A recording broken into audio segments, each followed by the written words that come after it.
need all this overthinking. Oh, oh, oh, oh. The more I swim, the more I'm sinking. Take me to a world of silver. No more heartbreaks, tears, painkillers. Take me somewhere unfamiliar. Bring me back to where we started out. Get me out of now.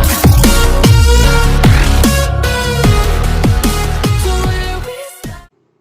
Assalamualaikum warahmatullahi wabarakatuh. Kami dari kelompok 3 akan menyampaikan materi mengenai sumber-sumber hukum formil. Sebelumnya, izinkan saya memperkenalkan diri. Perkenalkan, nama saya Sigit Hidayat. Saya biasa dipanggil Sigit. Saya di sini berlaku sebagai moderator. Sebagai moderator, saya akan menjelaskan teknis video ini. Yang pertama, penyampaian materi.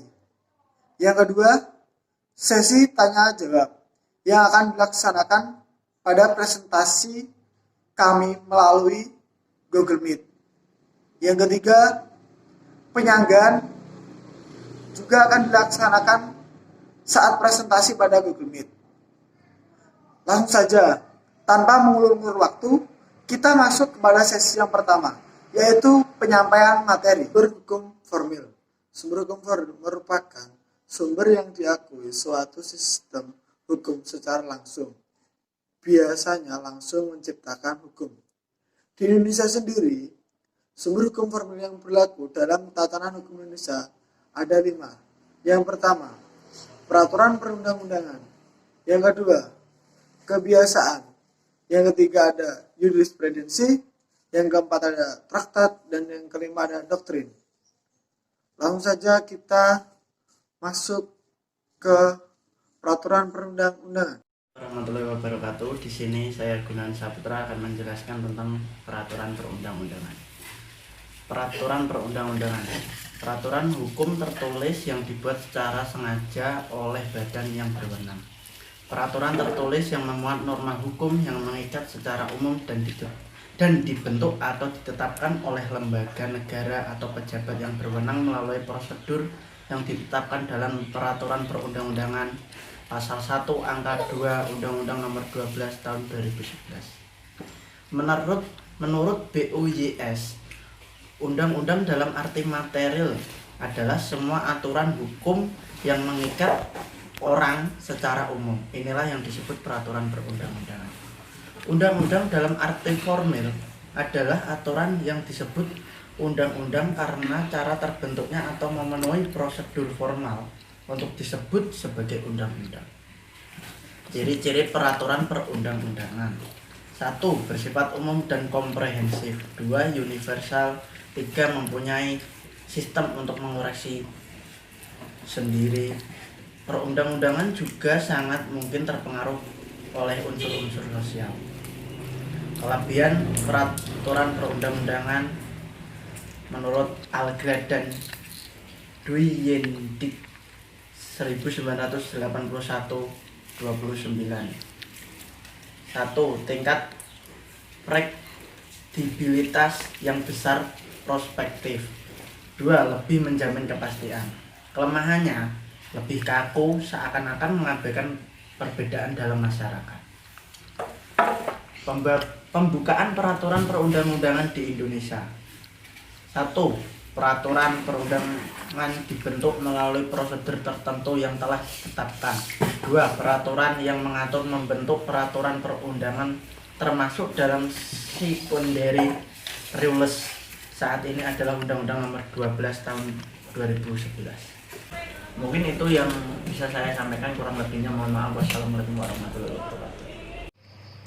Selanjutnya saya akan menjelaskan yang mempunyai kewenangan membentuk peraturan perundang-undangan di Indonesia, yaitu lembaga legislatif, lembaga eksekutif dalam rangka pelaksanaan pemerintahan, lembaga lainnya dalam rangka tugas fungsinya dan yang bersifat mengatur. Prosedur pembentukan peraturan perundang-undangan secara umum melalui serangkaian proses, yaitu pengajuan usulan, pembahasan, pengesahan, pengundangan, dan pemberlakuan. Pengesahan dan pengundangan peraturan perundang-undangan, yaitu pengesahan dilakukan oleh pemimpin eksekutif pada level YBS. Hakikat pengundangan adalah mengumumkan. Akibat pengundangan, mengikat warga untuk mengetahui peraturan perundang-undangan yang telah dikeluarkan. Kapan pemberlakuan peraturan perundang-undangan? Ada beberapa alternatif, yaitu pada saat diundangkan, pada waktu tertentu, akan diatur dengan peraturan lainnya. Jika tidak diatur dalam peraturan YBS, maka akan berlaku otomatis 30 hari setelah diundangkan. Jenis dan hierarki peraturan perundang-undangan terdiri atas 1. Undang-Undang Dasar Negara Republik Indonesia tahun 1945. 2. Ketetapan Majelis Permusyawaratan Rakyat. 3. Undang-undang atau peraturan pemerintahan pengganti undang-undang. 4. Peraturan pemerintah. 5. Peraturan presiden. 6. Peraturan daerah provinsi. 7. Peraturan daerah kabupaten atau kota. 8. Dan bisa memberikan ancaman pidana bagi yang melanggarnya. Asas-asas sistem peraturan perundangan. 1. Setiap orang dianggap tahu akan adanya undang-undang. 2. Ignorantia legis excusat neminem. 3. Non-retroaktif atau tidak berlaku surut. 4. Leg posteriori degorat legi priori. 5. Leg superiori degorat legi inferiori. 6. Leg speciali degorat legi generali. Assalamualaikum warahmatullahi wabarakatuh. Di sini saya akan menjelaskan jurisprudensi. Jurisprudensi secara umum merupakan sumber hukum dari putusan hakim. Hakim tidak boleh menolak perkara dengan alasan peraturan perundang-undangnya tidak ada atau tidak jelas atau tidak lengkap. Hakim dapat dikatakan merupakan pembentuk hukum atau judge made law. Pengertian jurisprudensi. Yang pertama, putusan hakim terdahulu yang telah mempunyai kekuatan yang tetap yang kemudian diikuti hakim lainnya. Yang kedua, putusan hakim yang telah mempunyai kekuatan hukum tetap dan dibenarkan oleh Mahkamah Agung pada tingkat kasasi atau putusan hakim MA yang sudah mempunyai kekuatan hukum tetap atau subjektif. Dalam praktek Indonesia, putusan hakim melalui proses eksaminasi oleh Mahkamah Agung untuk menjadi jurisprudensi. Unsur-unsur yang harus dipenuhi putusan hakim menjadi jurisprudensi. Putusan atas peristiwa hukum yang belum jelas peraturannya dalam peraturan perundang-undangan. Kemudian putusan sudah mempunyai kekuatan hukum tetap telah berulang kali dijadikan dasar untuk memutuskan perkara yang sama. Kemudian putusan tersebut memenuhi rasa keadilan masyarakat, dibenarkan Mahkamah Agung melalui pemberian anotasi. Mahkamah Agung 2003. Apakah hakim di Indonesia terikat pada presiden? Hakim di Indonesia lebih mempunyai otonomi dan memutus perkara. Hakim di Indonesia tidak terikat pada presiden, lebih pada persuasive of presiden. Apa sisi kelebihan dan kelemahan hakim tidak terikat presiden? Kemudian ada kebiasaan di mana kebiasaan itu dimaksudkan dengan pola tingkah laku masyarakat tertentu yang dilakukan secara konsisten dan secara terus-menerus kemudian dalam waktu yang sangat lama. Kemudian dilakukan oleh masyarakat tertentu yang tidak hanya yang terbentuk karena teritorial, namun juga masyarakat profesi. Kemudian kebiasaan, meskipun telah ada di negara, namun tidak boleh dilupakan bahwa selain ada masyarakat hukum, ada juga masyarakat sosial. Masyarakat sosial diatur atau diorganisir oleh norma lainnya. Kebiasaan dalam masyarakat merupakan hukum bagi negara. Lalu, kebiasaan menjadi hukum kebiasaan jika memenuhi persyaratan sebagai berikut, yakni yang pertama, dilakukan secara konsisten, terus-menerus dan dalam waktu yang lama. Yang kedua, ada opinione necessitatis atau pendapat bahwa memang demikian seharusnya dan ada akibat hukum yang terjadi akibat kebiasaan tersebut. Berikutnya ada trakat. Trakat adalah perjanjian yang dibuat antar negara yang dituangkan dalam bentuk tertentu. Dengan adanya perjanjian tersebut, berakibat bahwa para pihak yang bersangkutan terikat pada isi perjanjian yang mereka setujui.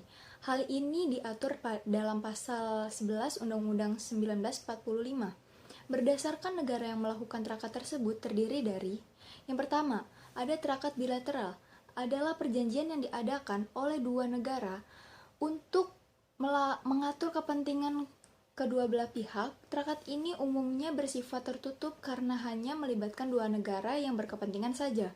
Misalnya seperti perjanjian Indonesia dengan negara Cina tentang dui kenegaraan tahun 1955. Yang kedua, ada trakat multilateral, adalah perjanjian yang diadakan oleh banyak negara untuk mengatur kepentingan bersama negara peserta perjanjian tersebut. Umumnya, trakat jenis ini sifatnya terbuka, terutama bagi negara-negara yang mengikutkan diri. Misalnya seperti Konvensi Wina 1961 tentang hubungan diplomatik.